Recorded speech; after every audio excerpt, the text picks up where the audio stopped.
am going washing now at Love's. Yes, Love's has a washing machine, dryer, real nice and big and clean. So today is Saturday.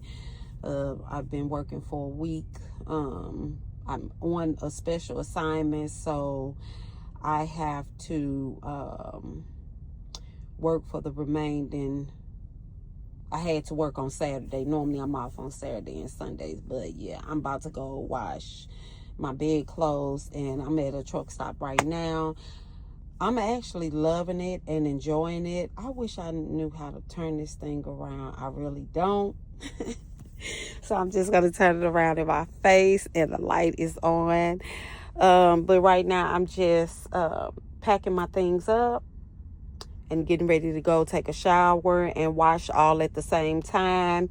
I'll spend maybe $6 to wash and dry. And then my shower is free because when I fuel up, I get a free shower every time. So you want to make sure, if you're a truck driver, that you're using your reward card every time you get fuel.